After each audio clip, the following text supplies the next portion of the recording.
And moving to the north, where Canada has made new allegations against India as diplomatic relations between the two nations remain rocky. Prime Minister Justin Trudeau's government has put out a new report which accuses New Delhi of being the second biggest foreign threat to Canada's democracy, the first being China. Canada ने एक बहुत बड़ा बयान दिया है। Canada ने कहा है कि भाई मोदी अब आ गया है, डरो। मोदी ने इंटरनेशनल मार्केट पूरी अपनी तरफ ले जानी है।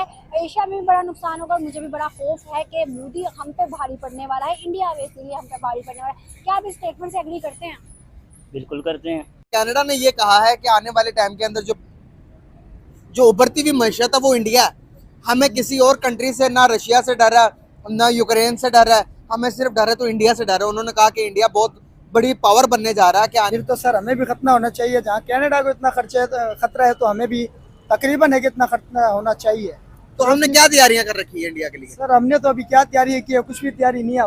The report was submitted to Trudeau in May, who has called the matter, quote, very serious. However, Trudeau and his government have failed to provide any evidence against तो इंडिया के साथ हम खुद को कंपेयर नहीं कर सकते। हम इंडिया की नीतियों से बहुत ज्यादा ऊंची है। अच्छा, हम हर जंग के अंदर इंडिया से फास्ट रहे हैं, हर चीज में इंडिया से फास्ट रहे हैं। असला भी छीने उनसे, चीजें भी छीनी उनसे, मुल्क भी छीने उनसे। इंडिया से छीना हमने? इंडिया से छीने। कौन सी जंग में ये हुआ? सर 1947 में भी, 1965 में भी छीने, उससे पीछे भी 1947 1948 उस जंग के अंदर। अच्छा, तो दोस्तों आपको याद होगा कि कुछ दिनों पहले किस तरह से खालिस्तानी समर्थक जस्टिन ट्रूडो कनाडा के पीएम थे और इन्होंने क्या किया था कि जब पन्नू का मर्डर हुआ तो उसमें इन्होंने भारत पर इल्जाम लगा दिया। और चूंकि पन्नू भारत का आतंकवादी था, खालिस्तानी टेररिस्ट था, तो इसको वहां पर किसी ने ठोक दिया। तो इसका सारा जो है डिगरा जस्टिन ट्रूडो ने भारत पर लगा दिया था और इसके बाद अपने यहाँ से भारत के डिप्लोमेट्स को निकाल दिया था। और इसके बाद में इन्होंने जो है हर जगह पर भारत को बदनाम करने की पूरी कोशिश की और मोदी जी को बहुत कुछ कहा और यहाँ की सरकार को भी बहुत कुछ कहा। और उसके बाद में इनका होने लगा बाइकॉट। कनाडा का बाइकॉट जब चालू हुआ तो उसके बाद में फिर इन्होंने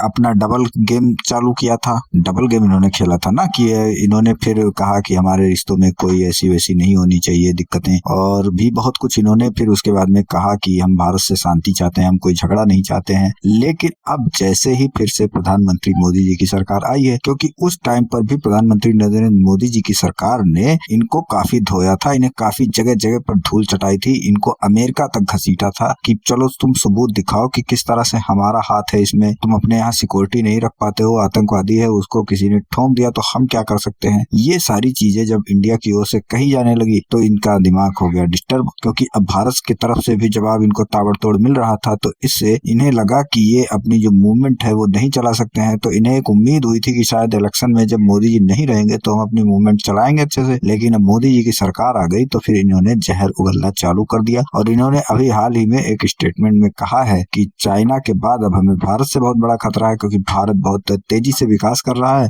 और वो हमारे सारे बिजनेस को छीन लेगा, यानी कि कनाडा के बिजनेस को भारत छीन लेगा और इसके बाद में ये कनाडा वाले भूखों मरेंगे। और ये चीजें उन्होंने स्पेशली इसीलिए बोली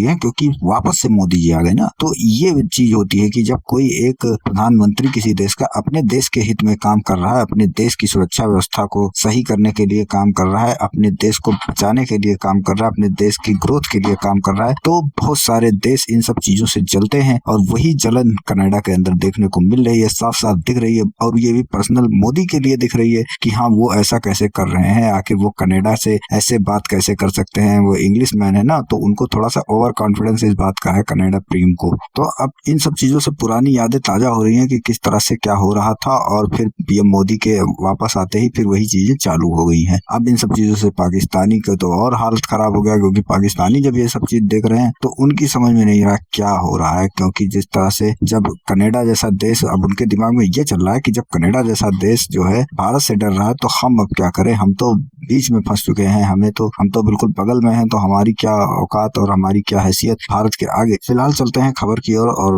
वीडियो पसंद आए तो लाइक करें, चैनल को सब्सक्राइब करें और शेयर करना बिल्कुल ना भूलें। क्योंकि मोदी ने, लेकिन खुद वो करप्ट है, लेकिन उसने मुल्क को तरक्की की राह पर गामजन किया है। खुद वो कैसे करप्ट है? खुद वो करप्ट है। कैसे करप्ट इसलिए है ना, वो शिद्दत पसंद है।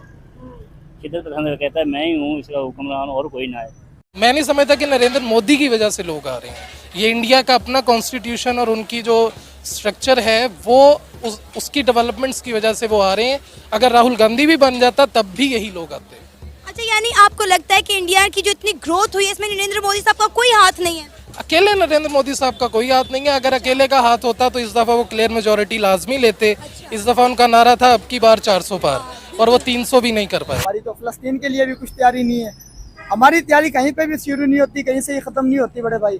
हम अपनी मस्ती में मगन है। पाकिस्तान इसी लिहाज से तो ऊपर नहीं जा रहा। जैसे देखें ना, राहुल गांधी की भी मकबूलियत काफ़ी है। उसने पूरी रियासती मशीनरी जो है राहुल गांधी के खिलाफ की है, सीटें विन करके फिर वज़ीर-ए-आज़म बन गया। ऐसे तो पाकिस्तान में भी है। फिर पाकिस्तान की तो बात ही छोड़े ना, पाकिस्तान तो कोई रहने वाला मुल्क ही नहीं। India.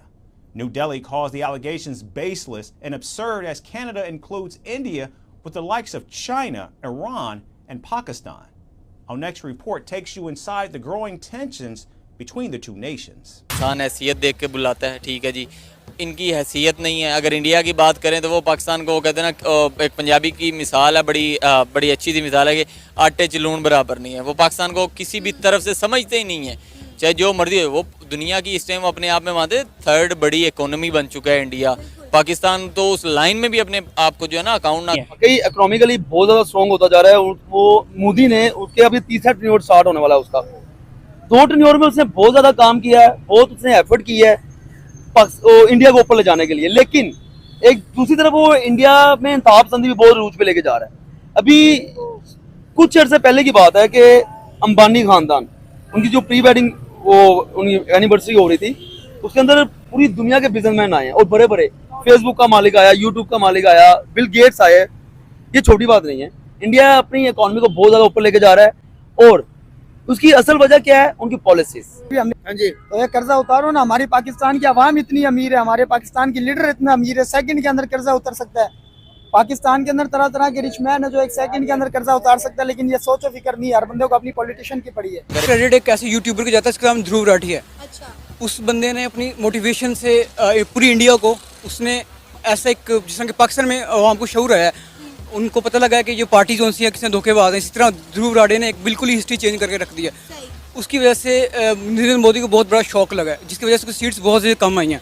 तो सबसे पहले क्रेडिट तो हमें उसको देना चाहिए, जिसने अवेयरनेस फैलाई है सारी। कनाडा ने ना एक बहुत ही वो कहते हैं ना क्यूरियोसिटी दिखाई है, मतलब कि दिखाया कि एक वो होता है ना कि टेंशन, इंडिया से इतनी बड़ी टेंशन दिखाई है। उनके हाई कमीशन ने ये बयान दिया है कि भाई हमें जो खतरा है आने वाले टाइम के अंदर वो इंडिया से है। क्योंकि ये सारी दुनिया को खतरा नजर आ रहा है, क्योंकि जिसके पास पैसा है, बड़ी मार्केट है, अपनी वो मैन्युफैक्चरिंग करते हैं, तो फिर दूसरे को डर लगता है, वो आगे कम्पीट करेगा। और वैसे भी जो जंगें होती हैं, आपके पास एसेट्स होंगे तो आप लड़ाई करेंगे। एग्जैक्टली, ठीक है, लाइबिलिटीज पे आप लड़ ही नहीं सकते। और दूसरी तरफ अगर हम पाकिस्तान की बात करें, पाकिस्तान की पॉलिसी 0 है। हम लोग अपना यूट्यूब ऐसे करके बंद करने की कोशिश करते हैं। हमारे हुक्मरान को पता नहीं क्या डर है, क्या खतरा है।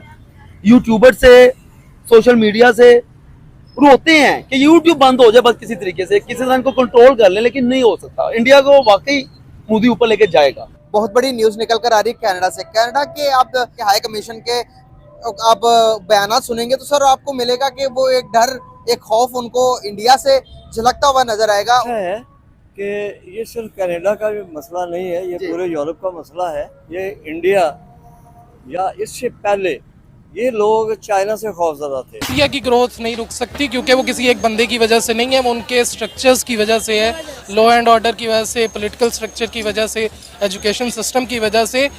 मोदी ने एजुकेशन सिस्टम नहीं बनाया। एजुकेशन सिस्टम की बुनियाद IIT जितने भी इंडिया में मौजूद हैं, जिनको अच्छे इंस्टीट्यूट समझा जाता है, उनकी बुनियाद जवाहरलाल नेहरू ने डाली थी।